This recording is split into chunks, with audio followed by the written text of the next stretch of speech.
অসীম ধন্যবাদ জানাচ্ছি। এবার আমাদের জেলা বিএনপির আয়োজিত বিক্ষোভ সমাবেশের সভাপতিত্ব করছেন আমাদের কৃতি সন্তান আমটিপির বারবার নির্বাচিত চেয়ারম্যান মৃত্যু গোলাম মোস্তফার বড় ছেলে সৃজন সভাপতিত্ব করছেন। এবার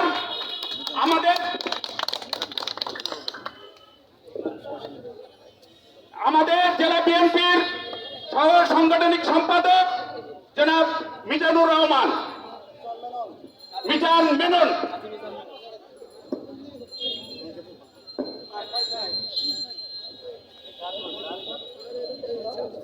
এই টানটা ছাড়ো। বিসমিল্লাহির রহমানির রহিম। মেহেরপুর জেলা বিএনপি আয়োজিত ভারতীয় পানি আগ্রাসন তথা নানামুখী ষড়যন্ত্রের প্রতিবাদে এবং ফ্যাসিস্ট খুনি হাসিনার ফাঁসির দাবিতে মেহেরপুর জেলা বিএনপির আয়োজনে আজকের এই বিক্ষোভ মিছিল ও সমাবেশে সম্মানিত সভাপতি জেলা বিএনপির অন্যতম সহসভাপতি বন্ধু বরমর ফারুক লিটন, আমাদের মাঝে প্রধান অতিথি হিসেবে উপস্থিত আছেন মেহেরপুর জেলা বিএনপির অন্যতম সহসভাপতি মেহেরপুরের সংগ্রামী নেতা জনাব আলমগীর খান সাধু, উপস্থিত আছেন মেহেরপুর জেলা বিএনপির যুগ্ম সম্পাদক অধ্যাপক ফয়েজ মোহাম্মদ সহ মেহেরপুর জেলার বিভিন্ন অঞ্চল থেকে আগত বিএনপি যুবদল ছাত্রদল তথা সমস্ত অঙ্গ সংগঠনের নেতৃবৃন্দ সমর্থকবৃন্দ, আপনাদেরকে আজকে কষ্ট সহ্য করে আমাদের এই ডাকে সাড়া দিয়েছেন, এই জন্য আপনাদেরকে ধন্যবাদ জানিয়ে আমি সংক্ষিপ্ত দুটি কথা বলতে চাই। বন্ধুগণ, আপনারা জানেন দীর্ঘ প্রায় 18 বছর ফ্যাসিস্ট সরকারের অধীনে আমরা ছিলাম। আমাদের বাক স্বাধীনতা ছিল না, আমাদের চলাফেরার স্বাধীনতা ছিল না, আমরা রাস্তাঘাটে উন্মুক্ত বাতাসে চলতে পারিনি। দীর্ঘদিন পর আজকে আপনাদেরকে আমরা উন্মুক্ত বাতাসে আহ্বান করেছি। আপনারা আমাদের ডাকে স্বতঃস্ফূর্ত সাড়া দিয়ে হাজারো জনতা উপস্থিত হয়েছেন। আমি যেহেতু সংক্ষিপ্ত কথা বলবো, নেতৃবৃন্দ আছে, আপনারা জানেন মেহেরপুরে আজকে আপনারা জানেন ফ্যাসিস্ট হাসিনার পতন হয়েছে, সে পালিয়েছে, তার দোসরদের লুটেরাদের রেখে গেছে।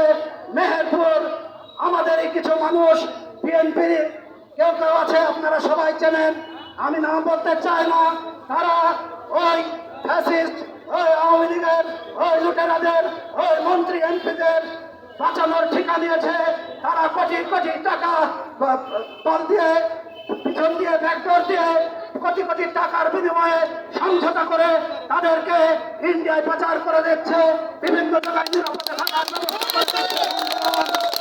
আমি আপনাদের বলতে চাই, আমরা এই শত নির্যাতন জেল জুলুমের শিকার হয়েছি, কাউকে পাস করে দেওয়ার জন্য নয়, কাউকে মাফ করে দেওয়ার জন্য নয়।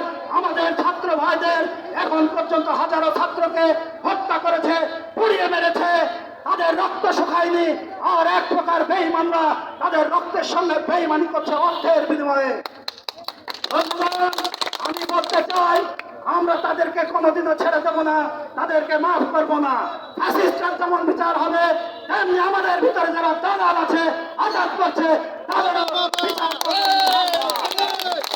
আপনারা জানেন ভারত নানামুখী ষড়যন্ত্র করছে, পানি দিয়ে ডুবিয়ে দিচ্ছে বিভিন্ন রকম, এবং এই দেশকে আবারও আগ্রাসনের মাধ্যমে তাদের পদদলিত করার চেষ্টা চলছে। বন্ধুগণ, আমি আজকের এই সমাবেশ থেকে বলতে চাই, আমাদের শরীরে একটি বিন্দু রক্ত থাকা পর্যন্ত এদেশের মাটি, এদেশের 1 ইঞ্চি মাটি তাদের তো নিতে দেবই না, বরং আমরা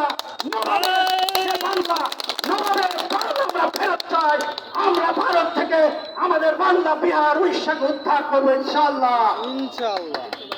এই বলে আমি আমার সংক্ষিপ্ত বক্তব্য শেষ করছি। খোদা হাফেজ। বাংলাদেশ জিন্দাবাদ, খালেদা জিয়া জিন্দাবাদ, শহীদ জিয়া অমর হোক, তারুণের অহংকার তারেক রহমান জিন্দাবাদ। আপনাদের ধন্যবাদ।